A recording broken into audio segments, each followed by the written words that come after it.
ओम नमः सिद्धेभ्य नमो जीर्णाणम। सभी को सादर शुद्धात्म वंदन।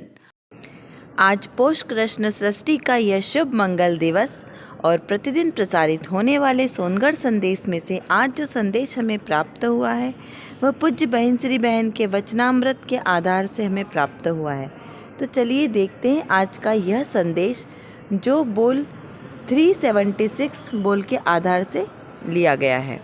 यहाँ पर लिखा है कि पूर्ण गुणों से अभेद ऐसे पूर्ण आत्मद्रव्य पर दृष्टि करने से उसी के अवलंबन से पूर्णता प्रकट होती है।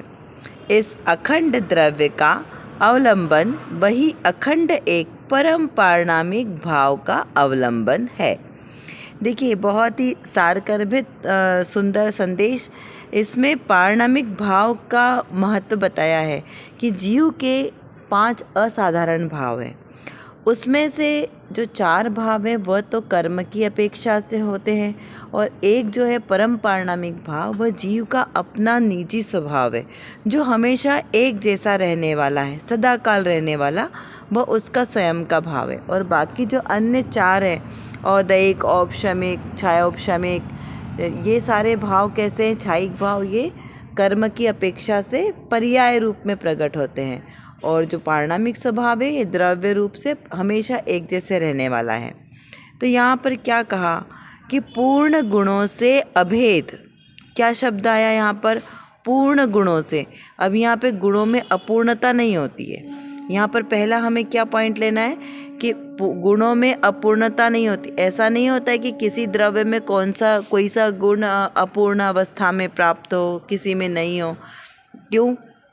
क्योंकि जो द्रव्य में जितने गुण हैं वो हमेशा परिपूर्ण अवस्था में ही प्राप्त होंगे और सदैव शुद्ध ही होंगे।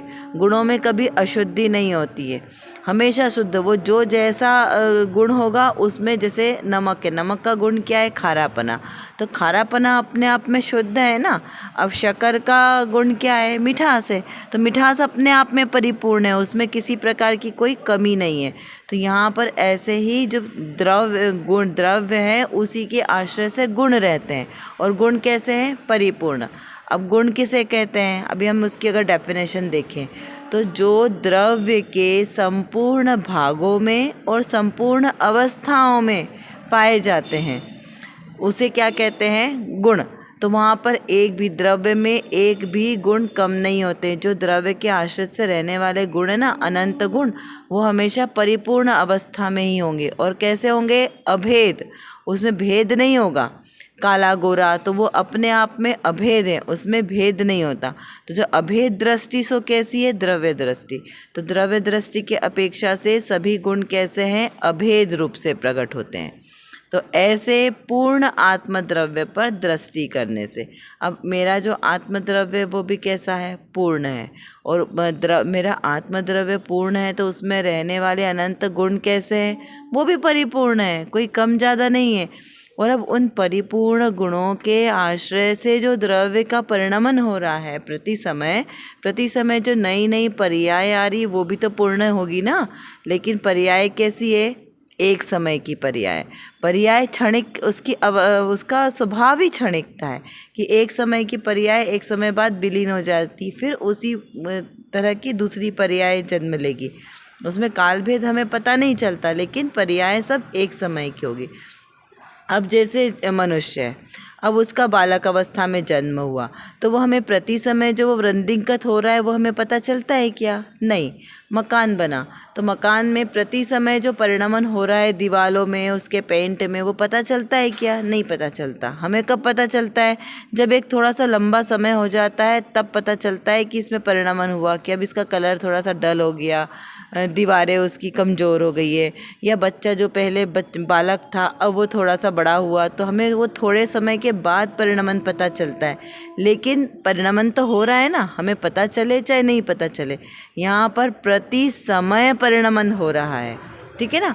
तो यहाँ पर क्या कहा कि ऐसे जब हमने दृष्टि आत्मद्रव्य पर रखी तो मेरा आत्मद्रव्य शुद्ध है तो उसके आश्रय से रहने वाले गुण भी शुद्ध है, और उन गुणों का जो परिपूर्ण शुद्ध गुण है उनकी जो पर्याय प्रति समय आ रही है वो भी कैसी है, शुद्ध आ रही है।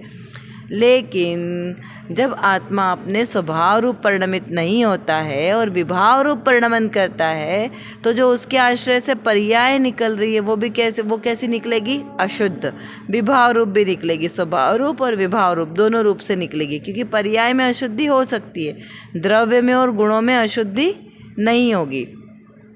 फिर क्या कहा कि पूर्णता कहाँ पे? जब दृष्टि आत्मद्रव्य पर रखी तो उसी के अवलंबन से पूर्णता प्रकट होगी।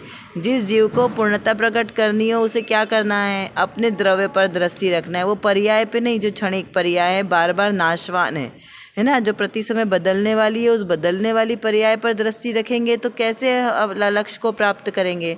इसलिए दृष्टि ध्रुव पर रखनी पड़ेगी, तब हमें अपनी पूर्णता प्रकट होगी, क्योंकि पूर्ण चीज़ को देखेंगे तभी तो पूर्णता प्रकट होगी ना। फिर इस अखंड द्रव्य का अवलंबन वही अखंड एक पारणामिक भाव का अवलंबन है। देखिए, जो द्रव्य शुद्ध है तो उसका अवलंबन लेने से ही तो परम पारणामिक भाव जो द्रव्य स्वरूप है उसका अवलंबन लेने से ही तो प्राप्ति होगी ना हमें अपने लक्ष्य की। तो जब हम अपने द्रव्य स्वभाव का अवलंबन लेंगे तो वही क्या है? परम पारणामिक स्वभाव का अवलंबन लेना है। क्यों? क्योंकि उसी के आश्रय से तो स्वभाव की प्रकटता हुई है ना, तो वो स्वभाव रूप है, इसलिए उसका अवलंबन लेने से पूर्णता प्रकट होगी। इस प्रकार इसको समझना। चलिए, इतना समझा अभी हमने। अब देखते हैं आज की रत्नकणिका में कौन सी विशेष बात आई है। यहाँ पर बहुत ही सुंदर बात है जो योगसार जी की 72 गाथा के आधार से यहाँ पर लिया गया है। आज की रत्नकणिका जो आचार्य योगेंदु देव द्वारा विरचित है, बहुत सुंदर ग्रंथ है द्रव्यान योग का। इसमें जो गाथा आई है इसका पहले हम हरिगीति देखते हैं। जो लोह बेड़ी बांधती त्यो स्वर्ण की भी बांधती, इस ही तरह शुभ अशुभ दोनों कर्म बेड़ी बांधती। यहाँ पे क्या लिखा? लोहा और स्वर्ण की बेड़ी में अंतर है नहीं, शुभ अशुभ छोड़े ज्ञानी जन दोनों में अंतर है नहीं। क्या कहा यहाँ पे कि हे ज्ञानी, जैसे लोहे की बेड़ी होती है वैसे ही सोने की बेड़ी होती है।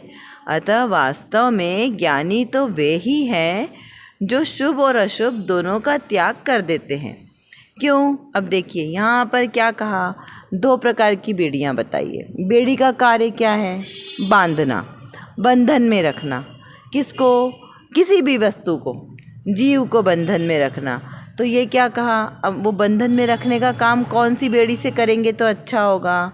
हमें किसी को बंधन में रखना है, ठीक है, तो हम उसे कौन सी बेड़ी से बांधे तो उसे अच्छा लगेगा? सोने की बेड़ी से बांधे कि लोहे की बेड़ी से बांधे तो उससे अच्छा लगेगा? तो भाई अब सोने की बेड़ी से बांधो चाहे हीरे की बेड़ी से बांधो, लेकिन बेड़ी तो बंधन का कारण है ना। और जीव का स्वभाव कैसा है? मुक्त रहना, स्वतंत्र रहना। कोई भी बंधन को स्वीकारना नहीं चाहता, कोई भी बंधन में रहना नहीं चाहता। तो फिर क्या करें? तो भाई जिसको सुखी होना हो तो वो क्या करेगा? बंधन से मुक्त रहो, तभी तो सुखी रहेंगे ना, क्योंकि बंधन में तो किसी को भी नहीं अच्छा लगता। अब जेल में बोले तो भाई आपको लोहे की जेल में सलाखों में रखें कि सोने के पिंजरे में रखें पंछी को या किसी मनुष्य को, किसी को भी, तो पंछी को भी पसंद नहीं आता है कि कैद रहना। तो मनुष्य तो स्वभाव से ही स्वतंत्र है, तो उसे कैसे अच्छा लगेगा? तो इसलिए यहाँ पर कहा है कि ये दोनों ही बेड़ी कैसी है? दुख का कारण है, दुखदाई है, दोनों में कोई अंतर नहीं है। क्या बात आई यहाँ पे कि चाहे लोहे की बेड़ी हो चाहे सोने की बेड़ी हो, दोनों ही बेड़ियों में कोई अंतर नहीं है, क्योंकि दोनों का कार्य तो एक ही है, बंधन करने का। उससे कोई मतलब नहीं है कि वो कौन सी बेड़ी है, लेकिन कार्य उनका कैसा है? एक ही है, इसलिए दोनों ही एक जैसी है। इसी प्रकार ये तो एग्जाम्पल है सोने की बेड़ी और लोहे की बेड़ी का, तो यहाँ कहा इसी प्रकार अभी सिद्धांत घटेगा। शुभ और अशुभ कैसे हैं? ये दो परिणाम है, शुभ भाव और अशुभ भाव। तो ये दोनों ही परिणाम भी कैसे हैं? संसार में बंध का कारण है। संसार में बंध का कारण क्या है? अभी हमने पिछली कक्षा में भी पढ़ा था ना, संसार, पुण्य और पाप, ये कैसे हैं? अशुभ है और बंध के कारण है। तो यहाँ पर संसार किससे होता है? शुभ अशुभ भावों से, क्योंकि शुभ और अशुभ भाव रूप जो व्यापार चलेगा इससे आठ प्रकार के कर्म बनेंगे और उनसे मोह राग द्वेष भाव होंगे और उससे फिर 9 कर्म आदि शरीर आदि की प्राप्ति होगी और फिर वो इस प्रकार संसार चलता रहेगा। तो यहाँ पे कहा कि शुभ और अशुभ दोनों ही भावों को ज्ञानी जन क्या करते हैं, दोनों को एक जैसा मानकर उन्हें छोड़ देते हैं। क्योंकि ज्ञानी जन की दृष्टि कहाँ है, अपने स्वतंत्र स्वभाव पर, अपने स्वतंत्र मुक्त स्वभाव पर है, अखंड स्वभाव पर है। इसीलिए वो पुण्य और पाप, शुभ या अशुभ दोनों को कैसे जानते हैं, जानते, दोनों को कार्यकारी नहीं जानते, और दोनों से कैसे होते हैं, विरक्त होते हैं। क्योंकि देखो, जो शुभ कार्य करेंगे, शुभ कर्म का बंध होगा तो उससे क्या होगा, पुण्य फल की प्राप्ति होगी। अशुभ बंध करेंगे तो उससे पाप की प्राप्ति होगी। तो चाहे पुण्य पाप बोलो, चाहे शुभ अशुभ बोलो, चाहे लोहे की बेड़ी सोने की बेड़ी बोलो, ये सब क्या है, एक ही काम है, एक ही चीज़ें हैं। और इनका कार्य क्या है, मात्र बंधन को करना, बंधन में देना। तो बंधन दुख का कारण है। अब जो ये शुभ और अशुभ भाव जो आते कहाँ से, इन्हें क्या कहेंगे, तो ये आश्रव, 7 प्रकार के प्रयोजनभूत तत्व है ना, जीव, अजीव, आश्रव, बंध, संवर, निर्जरा और मोक्ष। अब इसमें से जो आश्रव है वो कैसे है, दुखदायी है। शुभ आश्रव और अशुभ आश्रव, या कहे पुण्य आश्रव और पाप आश्रव, तो ये दोनों ही कैसे है, बंध के कारण है। और ये बंध, आश्रव और बंध दोनों ही संसार में दुख देने वाले हैं। और इसके विपरीत संवर और निर्जरा, तो संवर और निर्जरा सुख रूप है, यानी बंध को रोकने के कारण है। तो जो ये दोनों ही कर्म है, ये कैसे हैं, संसार में जो दुख देने वाले हैं। तो जिन जीवों को संसार में दुख नहीं चाहिए हो, वो इस प्रकार के शुभ अशुभ भावों से निवृत्त होते हैं। तो उससे निवृत्ति का कैसे क्या करें, कि कैसा करें कि जिससे हमें शुभ और अशुभ भाव का बंध ना हो। तो भाई, जो नए कर्म हमारे आते हैं, जो पूर्व में हमने कर्म बांध लिए, उनका तो हम कुछ कर नहीं सकते, वो तो उदय में आएंगे। तो जो हमारे अच्छे और बुरे जो भी कर्म हमारे उदय में आ रहे हैं, उसमें एकत्व भाव नहीं रखना, उसमें ममत्व बुद्धि नहीं रखना। तो यही सबसे आसान उपाय है इन कर्म के बंधन को रोकने का। जब तक हम इन शुभ और अशुभ भावों में एकत्व पना रखेंगे, इसमें उपादेय बुद्धि रखेंगे, इन्हें अच्छा जानेंगे, इसे हमारे लिए हित का कारण जानेंगे, इसमें सुख की कल्पना करेंगे, तो ये कैसे होंगे, बंधन को प्राप्त हो जाएंगे। क्योंकि इनको आदर जहाँ मिलेगा वहाँ पर ये कर्म रुक जाते हैं, बंध जाते हैं वहाँ पर। और आगे यदि हम इन शुभ और अशुभ भावों को आदर नहीं देंगे तो ये हमारे पास नहीं रहेंगे, ठीक है ना। जैसे संसारी जीवों के साथ आश्रव बंध तो हमेशा लगे ही रहते हैं, लेकिन 13वें गुणस्थान तक भी आश्रव तो होता है, लेकिन बंध नहीं होता। क्यों? क्योंकि वीतराग दशा के बाद में इन आश्रवादी भावों के प्रति एकत्व पना नहीं होता, इनसे एकत्व ममत्व बुद्धि छूट जाती है, तभी वीतराग दशा प्रकट होती है। तो हमें यदि मुक्ति चाहिए तो हमें क्या करना है, इनके प्रति एकत्व का अभाव करना है। इतना क्लियर हुआ। अभी हम कुछ प्रश्नों के माध्यम से थोड़ा और चिंतन करेंगे। जैसे परम पारणामिक भाव का अवलंबन क्या है, किस प्रकार हमें उसकी महत्व को समझना है, पूर्णता प्रकट कब होती है, क्योंकि हमें तो पूर्ण स्वभाव चाहिए ना अपना। शुभ कर्म और अशुभ कर्म को बेड़े की तरह क्यों बताया है, क्या कारण है, बंध का कारण क्या है, और बंध से मुक्त होने का क्या उपाय है। पुण्य प्रकृतियों का उदय सुखकारी है या नहीं। देखिए, अभी हमको क्या है, पुण्य की महिमा आती है। तीर्थंकर प्रकृति बहुत अच्छी है, क्यों? क्योंकि पुण्य का उदय है ना। तीर्थंकर प्रकृति महापुण्य का उदय है, तो वो हमें अच्छी क्यों लगती है। अगर पुण्य के प्रति हमारा रुझान हो रहा है, पुण्य प्रकृति हमें अच्छी लग रही है, तो ये तो संसार का कारण है। और हमें यदि और आगे संसार नहीं चाहिए, दुख नहीं चाहिए, सुखी होना है, तो क्या करना है, अपने आत्म स्वभाव का अवलंबन लेना है और कर्मों से मुक्त होने का उपाय करना है। चलिए, आज की कक्षा का समय हमारा पूर्ण होने को आया है। आशा करती हूँ आपको यह सब अच्छी तरीके से समझ में आ गया होगा। यदि कुछ नहीं समझ में आया हो तो आप ज़रूर हमसे कमेंट बॉक्स में लिखकर पूछ सकते हैं।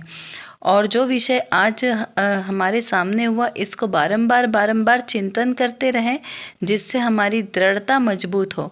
और इसी प्रकार सम्यक श्रद्धा के साथ जो भी हम क्रिया करेंगे वही हमारे लिए कार्यकारी होगी।